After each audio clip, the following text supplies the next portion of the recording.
اعوذ بالله من الشیطان الرجیم. بسم الله الرحمن الرحیم. رسیدیم به آیت 12. خواهران عزیز، دوام میدیم درس تفسیر رو.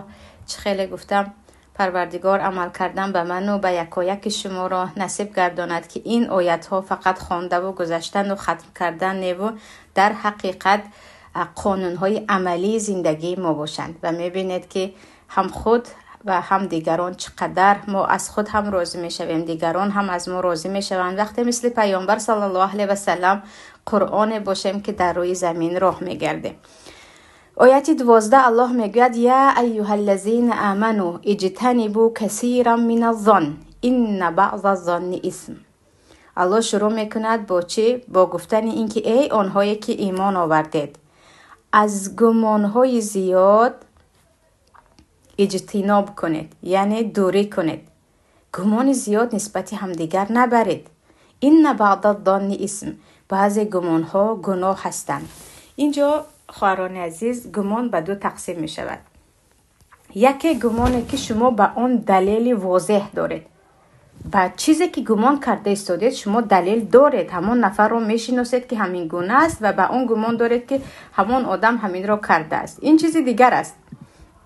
این چیزی که گمان با دلیل میگوییم، اما بعضا شما یگان دلیل ندارید و فقط شیطان وسوسه‌تان میکند که فلانی همین گونه انسان است. مثلا در یک نفر اصلا در حیاتش شما زنا ندیده اید، در حیاتش از آن هیچ زنا ندیده اید، اما شما او را گشته و برگشته مثلا به گمانم همین انسان خطاکار است، به گمانم همین انسان برای کج می رود گویان او را در گمانتون تهمت میزنید. هیچ در وی این چیز رو به چشم خود دیدگی نیستید، اما یک نفر رو میشناسید که در حقیقت او به حرام دست زده است، او اهل گناه است.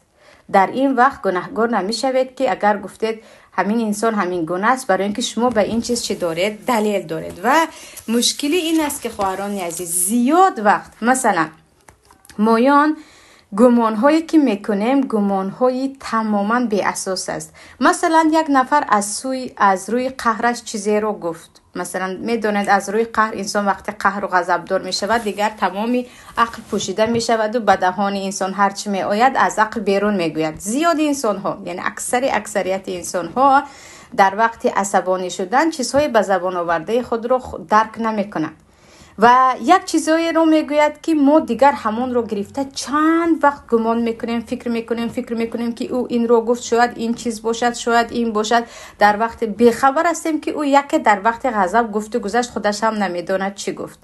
آره، یا درباره یک نفر که مثلا فلانی مثلا مرا همین گونه به من نگاه کرد، در نگاهش مسخره حس کردم، یا اینکه مثلا فلانی به من سلام نداده گذشت، او از من قهری است، از من رنجید یا خفه شد یا چیزی دیگر، در حالی که یگان دلیل نداریم، فقط گمانمون. برای همین وقتی گمانهای بی دلیل به شما می آید، به سرطان می آید، بدونید که شیطان دیگر با شما بازی میکند.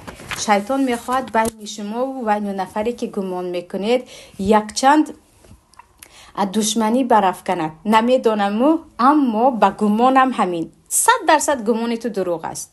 نمیدانی و گمانت همین است، گمانت دروغ است. نباید تو گمان دروغ خودت را بگویی، اما من دلیل دارم، من همین گونه گمان دارم و با این دلیل هم دارم. دلیل هم داشته باشه. در اینجا برای همین الله چی میگه؟ بعض الظن اثم.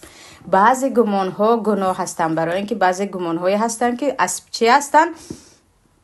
پایبند به دلیل هستند و چیزی که زیادی عمر ما رو تلف میکند، بیهوده و بهوده به سر ما می آید، همین گونه گمان یا وهم ها. فرزندمون دیر کرد، شوهرمون دیر کرد، یگان نفر رو در رویش ترشی دیدیم، یعنی با ما مناسبت بیزبتر دیدیم، شاید وی در همون وقت عموما با همه نسترینیش ویران بود، او در یک حالت بود که با هیچ کس علاج صحبت کردنش نبود. حالتی او را درک نکرده گمان بردن میگیریم، گمان کردن میگیریم همین خیلی باشد، شاید این باشد، این که کرد برای همین خیلی کرد و چیکار میکنیم؟ هم خودمون رو میخوریم، هم نسبت اون انسان اینقدر تهمت با درون میکنیم که این گونه گمان ها چی است؟ تهمت است. و الله چی میگه؟ اجتنبوا کثیرا من الظن، از این گمان های زیاد دوری جوید. و سبحان الله انسان هایی هستن که حیاتشون گمان است به گمان من نشسته حاضر مرا غیبت دارند، به گمان من این دارند. یعنی همیشه گمانشان چی است؟ گمان حیاتشان رو همین گونه سیاه میکنند. به گمانم مرا جادو کردگیند، به گمانم حاضر مرا جادو میکردگیند، به گمانم من جین دارم، به گمانم چشم کردن، در حالی که نه فقط توهمات خودت هست. از گمان دور شو، به یک چیزی فایده آور روی بیاور که دیگر زندگیت تغییر می‌یابد. در دومش الله میگوید ولا تجسسوا، ولا تجسسوا. سبحان الله. یکمش اگر الله گفت گمانهای بد نکنید، از گناه ببخشید گمانی زیاد گمانی بد نکنید، از گمان دوری جویید که گمانها بعضیشان گناه هستند. در دومش گفت ولا تجسسوا و جاسوسی نکنید. معنای جاسوسی خواهران عزیز این است که شما در یک نفر عیب ندیدید، از پی گفتن عیب او میشوید. یک نفر رو میفرستید یا گمان کردید گمان دارید که فلانی یگان عیب دارد، خطاگی دارد، دلیل نیافتید، از پی گفتن دلیل میشوید. یا آدم میفرستید یا در حاضر زمان تلفنش رو میکوبید یا خبرچی یا خودتان آیسته آیسته گوشش میکنید. این چیز رو الله حرام کرده است که این نابودی خودتان است و نابودی تمام رابطه ها با دیگران هست. پیامبر میگویند ایاکم و الظن فان الظن اکذب الحدیث. شمایان از گمان کردن پرهیز کنید، چون گمان ها دروغترین دروغ ها هست. گمانتون چیزی تماما دروغ است، به یگان دلیل گمان کردن این یک دروغ محض است. در دومش ولا تحسسوا ولا تجسسوا، کنی من خطاگیش رو بینم گفته با تمام هوش حسیاتتون رو به او دادن یا جاسوسی کرده کسی رو فرستادن و کفت و کف کردن. پیامبر میگن این کارها رو اصلا نکنید. حدیث در بخاری است. و جاسوسی خواهران عزیز، مصیبت جاسوسی این است که همین روزها اکثریت جاسوسی از طریق تلفن است، علل خصوص بین زن و شوهر. تصور کنید یک زن در شوهرش یگان دلیل ندارد که شوهرش دختر باز است، مثلا آره زناگر است، گفتیم زنا از یعنی نزدیکی به زنا هست، هیچ دلیل ندارد، فقط از پی اثبات کردن همین چیز است و دم تلفنی او را میکوبد، دم او در کجا هست پیگیری کردن میخواهد. آخر تو دلیل نداری، چرا زندگی خودت را سیاه میکنی؟ یا یک مرد در زنش یگان چیز دیدگی نیست، یگان یعنی حتی نشانه از نشانه های خیانت رو دیدگی نیست، همیشه از پی جاسوسی از زنش هست که چیکار میکرده باشه چیکار نه. این یک بیماری است، یعنی جاسوسی کردن به اینکه دلیل نداری و تو فقط برای عیب یک نفر رو گفتن و مرا چی میگوید و چی کار میکند برای گناه دیگران جاسوسی میکنی. این یک علکه بیماری است. سبحان الله. حدیث در مسند امام احمد از پیامبر میگن ای آنهایی که با زبان ایمان آوردید و به قلب شما ایمان ندر آمده است، لا تغتابوا المسلمین، مسلمان ها را غیبت نکنید، ولا تتبعوا عوراتهم، و از پی گفتن عیب های مسلمان ها نشوید. فإن من اتبع عوراتهم یتبع الله عورته و من یتبع الله عورته یفضحه فی بیته. یعنی شما بدانید که اگر یک کسی از پی گناهی یک نفر شود و گناهی او را من آشکار میکنم گویان بگردد، الله از پی گناهی او می شود. و وقتی الله از پی گناهی او شد، بدانید که در داخل خانهش او را شرمنده می کند. یعنی وقتی الله از پی عیبی شد، در داخل خانهت هیچ جا برایم شرمنده می شوی. برای همین از پی عیب دیگران نشو، برای همین از پی عیب دیگران نشو. و اینجا خواهران عزیز درباره همین تجسس و جاسوسی نکنید میگویند. باره اینجا روایت رو امام قرطبی آوردگی هستند، فقط در سندش مشکل است. به هر حال میگویم باره نفر به حضرت عمر میگوید به گمانم در همین خانه عرق خوری هست حاضر. حضرت عمر میگویند الله ما را من کرده است که جاسوسی کنیم. یعنی مادامی که اون نفر گناهش رو آشکار نمیکنند، به تو چی که در داخل این خانه چی هست گویان جاسوسی کنی، گوش اندازی.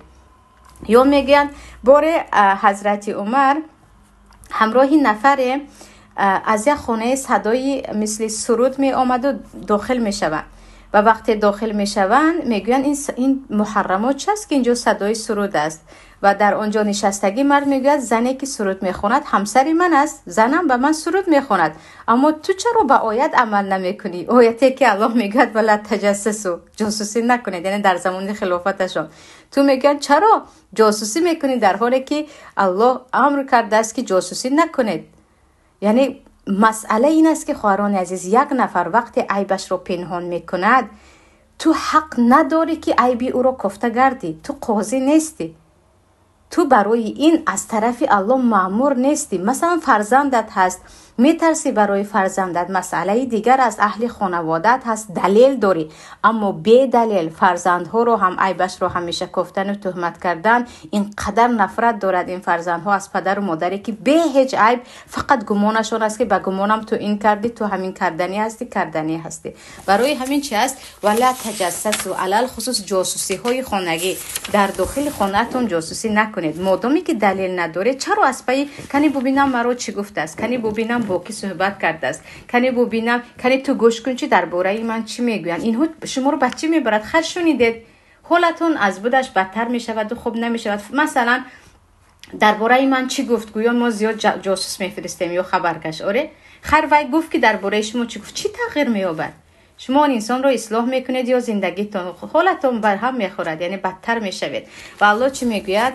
از پای همدیگر جاسوسی نکنید، از پای گناه همدیگر نشوید. ولا یغتب بعضکم بعضا، سپس میگوید و یکدیگری رو غیبت هم نکنید. ای مؤمنان، زنها مردها غیبت نکنید. و معنای غیبت چی است؟ صفتی که برادرت دوست نمی‌دارد آن را بگویی، در نبودنش گفته. ذکرک اخاک بما یکره، یعنی آن چیزی که برادرت دوست نمی‌دارد که در نبودنش گویی، خواه درباره چشمش، قاشش یعنی خلقتش باشد، خواه درباره صفت‌هایش باشد، خواه درباره زن و بچه و خانواده‌اش باشد، خواه درباره تجارتش باشد، هر چیزی که یک نفر نمیخواد که دربارش بگویی و در آنجا یگان تعریف نیست، فقط او را گفتن است در نبودنش، این غیبت است. در دوامش الله میگوید ایحب احدکم ان یاکل لحم اخیه میتا فکرهتموه، آیا شما دوست می‌دارید یک برادرتان مرده است نشینید و به جای به او رحم خوردن و او را گرانیدن گوشت مرده او را بخورید؟ سبحان الله. از گوشت آدم خوردن که آدم نفرت دارد. الله میگوید یک برادر مرده رو دیدی، گوشت او را رفته نشسته مرده خوری کردن رو دوست می‌داری؟ غیبت هم سبحان الله همین گونه است. و بدترین مثال از خواهران عزیز اینجا در سنن ابو داود بود، یا حاضر یک دقیقه من میبینم که مخرجش در کجا است. حاضر آره در ابو داود بود است. وقتی موعظ صحابه زنا میکنند و پیش پیامبر آمده، پیامبر الله مرا رجم کنید، من آدمی زندار زنا کردم میگویند.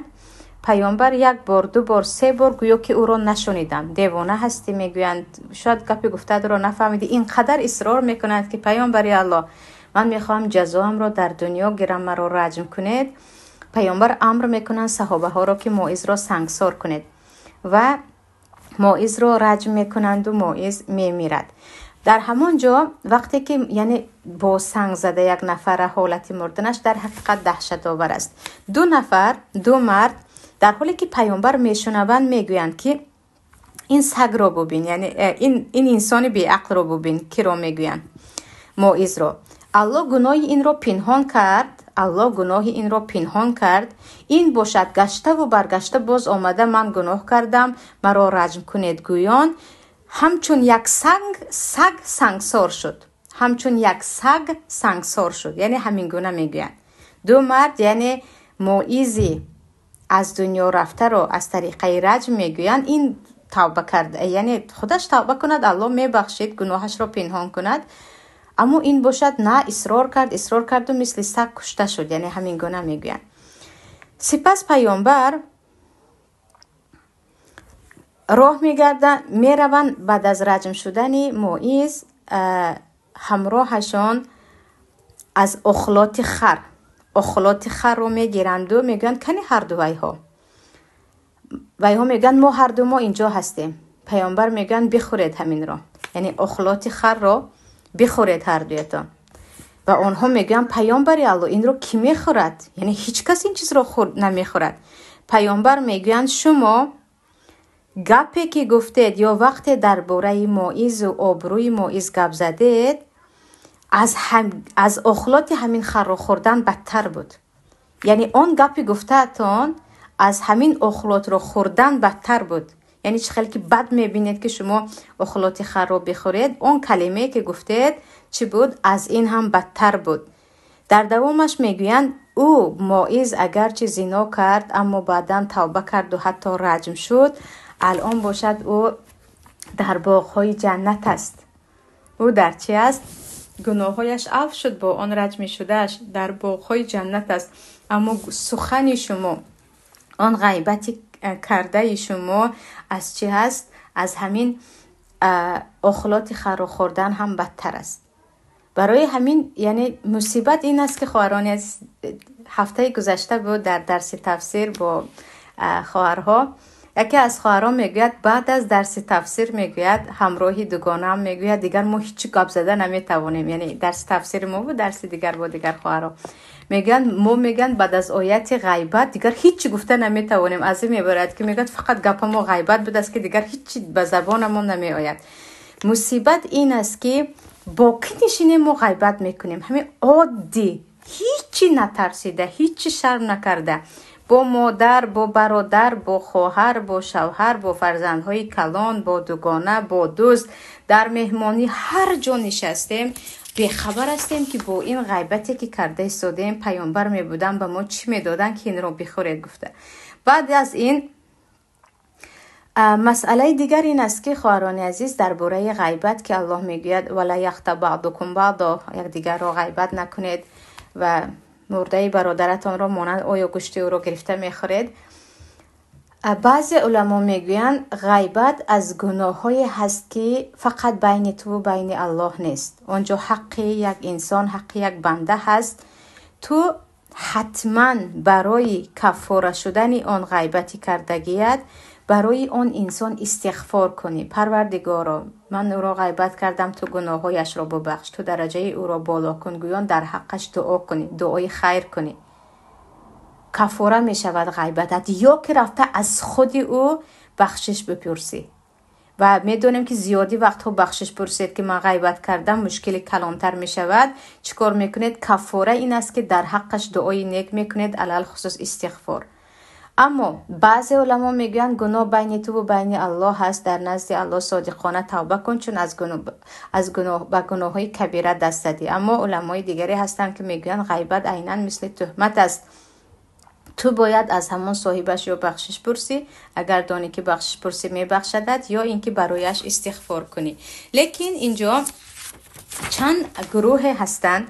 مثلا شما نزد یک نفر قاضی رفتید و به او از به شما در حقتان گناه کرده شکایت میبرید. در اینجا یگان خیلی غیبت حساب نمی شود، برای اون که شما برای حقتان رو گرفتن میگوید فلانی همین گناه خطاگی کرد و خطاگی ها دارد و قاضی اینجا حکم میکند. آره سودیه. یا نزد کسی برای فتوا پرسی میروید. برای فتوا مثل اینکه پیش پیامبر می آمدند و زنها مثلا از شوهرشان شکایت میکردند یا از همسایه‌شان شکایت میکردند، حتی صحابه ها از یکدیگر شکایت میکردند. پیامبر نمیگفتند که غیبت نکن، پیامبر گوش میکردند و جواب میدادند. برای استفتا یا فتوا پرسیدن از یک مثلا عالم نام یک کس رو گرفتید، این غیبت نمیشود چون که شما فتوا میپرسید. یا کسی که خواهران عزیز مجهر است، یعنی گناههای کبیره رو علنی انجام میدهد، هیچی نترسیده، گناهی کبیره میکند در بین تمام مردم، هیچ شرم هم ندارد. اینها انسانهای فاسقه هستند که اینها غیبت ندارند. برای اینکه پیامبر میگن وقتی یک نفر از تو قرض گرفت و قرضت رو برنگردانید، حتی آبروی او برای تو حلال میشه و در حقش دشنام و حقارت کردن و به قاضی حتی به خانهش آمده نشستن که اول پولم رو ده بعدن میروم برای تو حلال میشه و چون که او ظاهرا بر علا این گناه رو یعنی کسی پولدار به پول قرضت رو ندید صبر میکنی و بیچاره پول ندارد، نه یک نفر پولت رو گرفت مثل دزد شرایطش دارد و فقط از روی متهمی پول تو رو بر نمیگرداند. لیل واجد ظلمون میگن ظالم است یک کسی که پولدار از شرایطش هست و پول دیگران را بر نمیگرداند. او را غیبت کردی یا یک نفری که در حقیقت ظالم است، از ظلمش شرم هم نمیدارد و به همه برعلا از ظلمش گفته میگردد و فخر میکند. یک انسان فاسقی برعلا گناهکار، از او غیبت مشکل ندارد، این در نزد تقریبا تمام علما هست.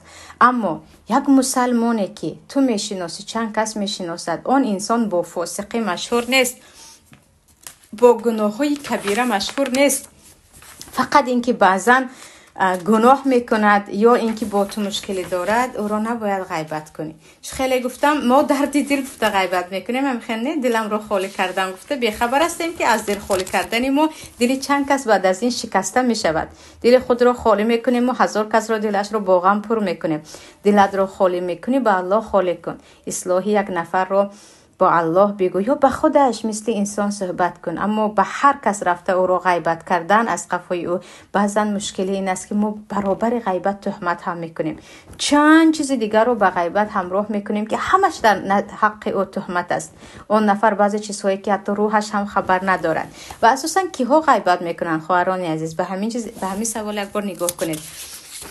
نفران غیبت میکنن که یا بیکارچی هستن، یعنی عموما چی گویم، به بیکار خوجگی مشهور هستند، یگان چیزی گفتنی ندارن، یگان گپی کردنی ندارن، یگان چیزی فایده آور نیست که از مغز آنها بیرون براید.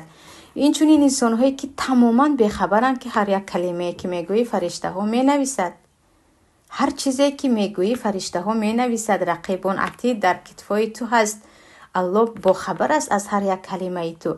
و این چنین آنهایی که بی‌پروایند به عملهای صالح خود. میگن به حسن بصری بار یک نفر میگوید که تو مرا غیبت کرده، حسن بصری میگویند که تو کی هستی که من ثوابهایم رو غیبت کرده به تو دهم؟ یعنی من تا این درجه ثواب خودم رو به قدر نمیدونم که تو رو غیبت کنم. یک نفر رو غیبت کردید، روز قیامت او از ثوابهای شما میگیرد یا که از گناههایش شما میگیرید. در این وقت حسن بصری میگن نه تو کی هستی که من به تو ثوابم رو دهم و تو رو غیبت کنم؟ و یک نفر دیگر از علما میگن فلانی تو رو غیبت کرد، تو بیچاره رو. اون عالم میگه من بیچاره نیستم، غیبت کرده بیچاره است. او بیچاره است که با من رو غیبت کردن گناه گرفته ایستاده است. یعنی اینجا وقتی که شما رو یک نفر غیبت کرد، بعضی وقت ما از حد همین چیز رو برای خود مصیبت قبول میکنیم. همین خیلی همه رو خواهر شوهرم و یگان کسی دیگه که زیادی ما رو غیبت کرد، ینگم میگیم، همسایم، دوگانم. عزیزان، یک نفر غیبت کرد، به شما یک ثواب آمد، یک مکافات آمد. غیبت آبروی شما رو نابود نمی کند. کسی که نام شما رو میگیرد، آبروی شما رو میخواهد پایان کند، بدانید که یکم آبروی خودش پایان میشود. حدیث پیامبر است این گونه انسان هایی که از پی عیب شما است، عیب آنها را الله برملا میکند. در این وقت شما بگویید که به من اجر و ثواب کرده است و من خیلی اجر و ثواب کرده است. یعنی نباید از غیبت یک چند نفر اینقدر دلسرد باشیم و جنگجولی باشیم و این چیز رو به یک مصیبت تبدیل دهیم. برای آنکه یگان نفر، کسی که الله عزت داده است، آن عزت را گرفته نمیتواند و برعکس یعز من یشاء و یذل من یشاء، کسی که الله خور کرده است او را هیچ کس عزیز هم کرده نمیتواند. و درباره خودی همین غیبت خواهران عزیز چه خیلی گفتم، وقتی که نسبت یک نفر غیبت به سر ما می آید، حتما فکر کنیم که چگونه ثوابمون به او می رود یا چگونه گناههای او را می گیریم.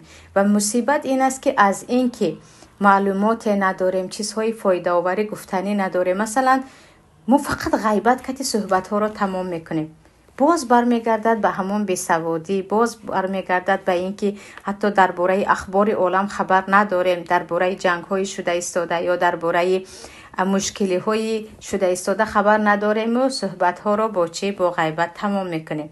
به جای اینکه یکدیگر را به یگان کار خیر تشویق کنیم، درباره تربیت فرزند گپ زنیم، یک کس رو غیبت نه و خودمون رو غیبت کنیم که من همین گونه مشکلی ها دارم، حلش چی باشد؟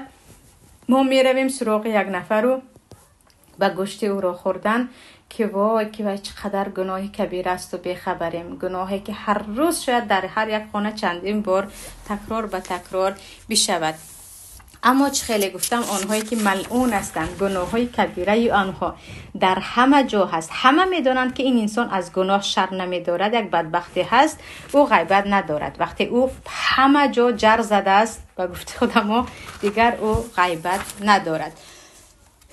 و پیامبر صلی الله علیه و سلم میگن هم سبحان الله، هم ارز شما، ارز آبروی یکدیگریتون، مال یکدیگریتون به یکدیگریتون حرام است.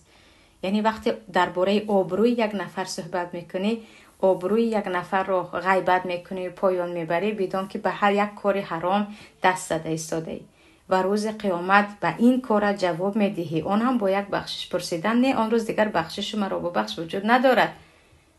گناه های او را میگیری، یا که ثواب هایت را میدهی، یا اصلا ثواب میدهی، یا چی، یا که گناه او را به گردن میگیری.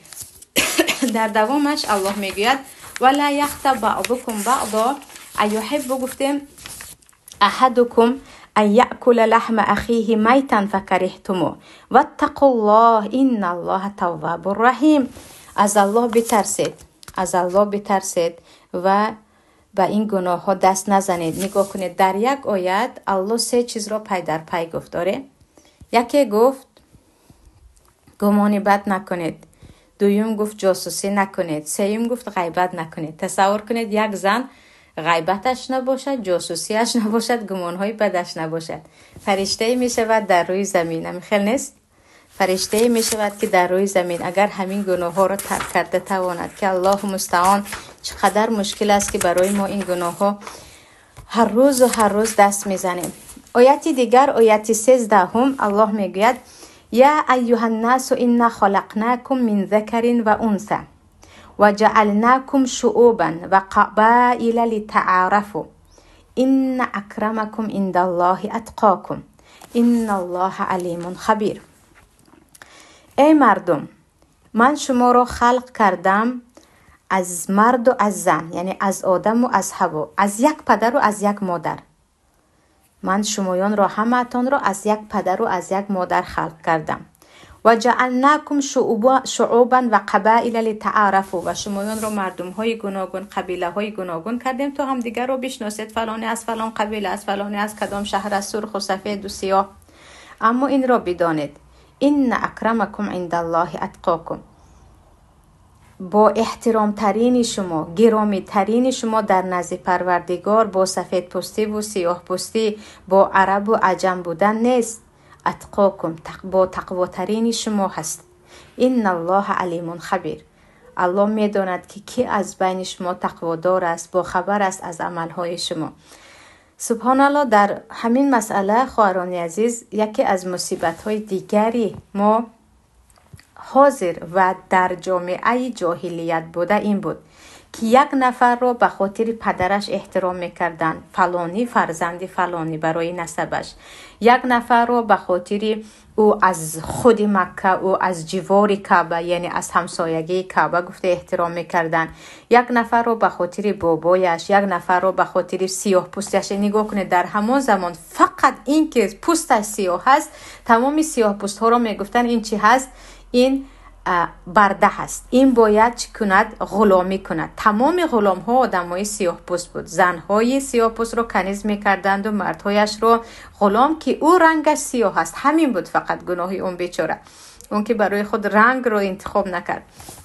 و الله این همه ظلم و این همه طعنه زدن و این همه جدا جدا کردن مردم و تفریقه را با همین آیت و آخر رسان که ای مسلمان ها، بین شما فرق وجود ندارد کدامیت عرب هستی، کدامیت افریقایی، کدامیت روس و کدامیت تاجیک. شما همتون از یک پدر و مادر آدم و حوا هستید، همتون جنسی بشر هستید، همتون محتاج خوردن و محتاج نوشیدن هستید، محتاج زن و فرزند هستید، همتون انسان هستید. اما اگر از جهت احترام پرسید، شمایان از به خاطر پدرتون احترام ندارید در نزد پروردگار، به خاطر خوشرو بودنتان احترام ندارید، به خاطر تقوایی که در قلبتان دارید.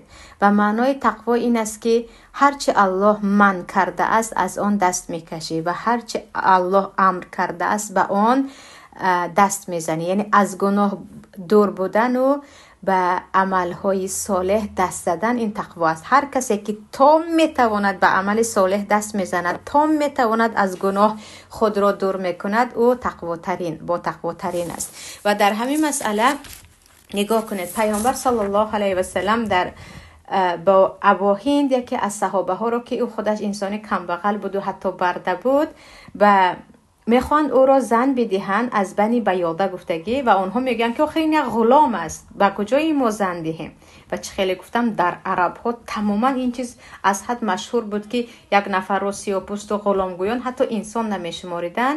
بعد چی پیامبر میگن اگر شما بخواید که به انسان ایماندار نگاه کنید به چهره همین ابا هند نگاه کنید، اگرچه این برده است و چهره سیاه دارد، ایمانی که در قلب این است هر کس باید دخترش رو خودش خوشامدگویان دهد. و حتی عبدالرحمن ابن عوف از صحابیه که از بایترین یا گفتیم از زیاد ثروتدارترین خودی صحابه ها بودند، خواهرشان رو به بلال حبشی میدهند. و بلالی که خیلی که میدانیم بیچاره برده بودند و بعد آزاد شدند. و در حجة الوداع هم پیامبر صلی الله علیه و سلم میگویند لا فضل لعربی علی عجمی ولا عجمی علی عربی ولا الاسود علی الاحمر ولا الاحمر علی الاسود الا بالتقوى. سبحان الله. یگان عجمی بالای عربی یگان آبروی زیاد یا برتری ندارد، یا برعکس یگان عرب بالای دیگران برتری ندارد، یگان سیاه بالای سرخ، یگان سرخ بالای سیاه، مگر با تقوا. این تقوای شما هست که شما را چیکار میکند؟ گرامی میکند. و درباره نسب هم همین گونه آمده است خواهران عزیز که پیامبر میگن ان الله لا ينظر الى احسابكم ولا الى انسابكم. الله نگاه نمی کند که تو فرزندی کی، پیامبر زاده، سید زاده، ایشان زاده و این چونین با آبروی پدر و مادر و اولاد تو رو مردم چه خیلی احترام میکردن نگاه نمی کند. ولا الی اجسامکم، با قد بلند و قامت خوشروی تو هم نگاه نمی کند. ولا الی اموالکم، با پولت هم نگاه نمی کند. ولکن ینظر الی قلوبکم. سبحان الله. اما نگاه میکند به آن قلبت که قلبی تو تا چه اندازه از الله میترسد و چگونه که پیشتر هم گفتیم قلب تو اصلاح باشد بدن تو اصلاح میشود. پس شما یعنی اصلا در مسئله ازدواج هم فلانی پسر ملا است، فلانی دختر ملا هست نگوید، فلانی خودش که است. چی بسا انسان ها هستند. فرزند نوح رو همه میدونه. نوح خودش پیامبر بود اما فرزندش سعوی الی جبل یعصمونی من النار گویان چی شد؟ کافر از دنیا رفت. پدر رو دیده فرزند حتما مثل او از یعنی آره از پدر و مادر انسان خواه و ناخواه کمی باشد هم تاثیر میگیرد. اما فلانی ملا هست و حتما فرزندش ملا هست، فلانی با آبرو هست و بچه هاش با آبرو هست، این از عقل ما بیرون شود. ایشان زاده و ملا زاده و عالم زاده و خود انسان که هست برای آن که چه هست نسب شما، نام شما، آبروی شما، اینها همش یک طرف، عمل شما مهم است. یک نفر رو از روی عملش چگونه که بلال حبشی را از اینکه مؤذن پیامبر بود و عشر مبشره بالجنت از اهل جنت هستند که حدیث در بخاری می آید درباره قدم هایشان، ما باید یک نفر رو ببینیم، یک نفر رو عملش رو ببینیم، بعداً با او بها دهیم که او کی هست، نه اینکه پدرش رو ببینید. و الله هم چی میگوید؟ این اکرمکم عند الله اتقاکم. شما از روی تقوا در نزد الله احترام دارید. و ببینید که من بسیار ذاکر نایک رو فکر میکنم. شما میدونید که مردم هند و پاکستان در نزد عرب ها تقریبا هیچ قدر ندارن. یعنی زیادی عرب ها با اینکه آره در عرب ها علمای خیلی بزرگ است، اهل خیر هم هستن، اما اهل یعنی در آنها هم انسان های فاسق و دیگر انسان های ظالم هم هست. یعنی هند و پاکستان در عرب ها تقریبا همش کار پست میکند. کسی که به عربستان سعودی رفته باشد، امارات و قطر رفته باشد این را میداند. اما ببینید که احترام ذاکر نایک در کجا هست. اگرچه خودش از چه است؟ از هند است، اما با اینکه او اهل تقوا هست و انشاءالله نحسبه علی ذلک در عمل هست، کسی او را به خاطر پاکستانی یا هندی بودنش ببخشید پس نمیزند. یا احمد دیداد رو مثلا، احمد دیداد افریقایی سیاه پوست است، کسی او را به خاطر سیاه پوستیش نمیتواند بگوید که یک انسانی چه است افریقایی. پس میخواهید احترام داشته باشه در نزد پروردگار و این چنین در نزد بنده های پروردگار باید عمل داشته باشه. پوستی زیبا و جسمی خراب و گفتی عذرا فیگوره خوشرو، نه، با عملت، با اخلاقت، با تقوات تو صاحب احترام در نزد پروردگار میشوی. و یقین بدانید وقتی در نزد پروردگار احترام داره، در نزد خلق الله هم از داخل خانه‌تان کشیده صاحب احترام میشوید. در دوامش الله میگوید این اکرمکم عند الله اتقاکم را گفتیم. دو آیت دیگر من خواهرای یک بار سوره را تمام کنیم.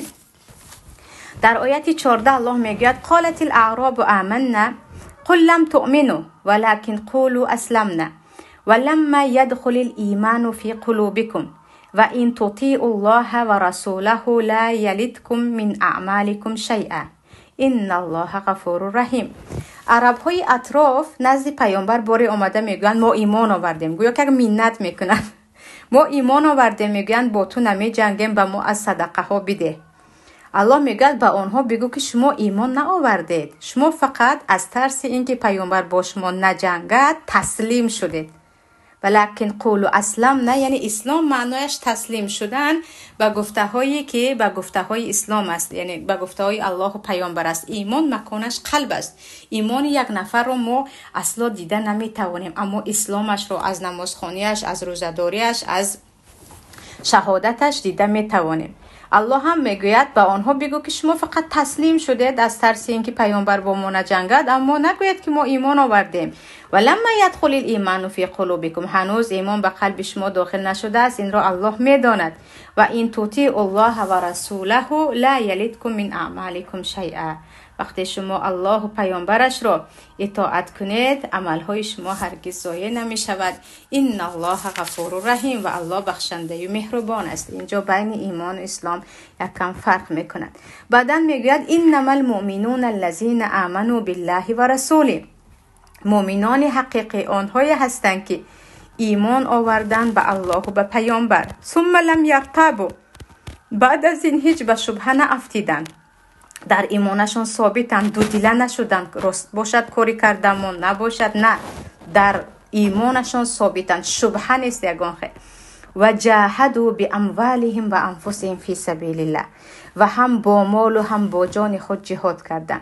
همون بعضی عرب های بادیانشین که پیش پیامبر اومده ما ایمان آوردیم میگوین، وقتی پیامبر آنها رو به جهاد دعوت میکنن آنها قبول نمیکنن، میگن نه ما فرزندای زیاد داریم، یعنی نمیتوانیم به جهاد رفتن. و الله اینجا چی میگوید؟ مومن حقیقی همانی هست که به الله پیامبر ایمان دارد و اصلا شبهه در قلب او نسبت الله و پیامبر و دینش نیست، و این چونین با مال خود در راه الله، با جان خود در راه الله، عزیزترین چیزی که در دستش هست جهاد میکند.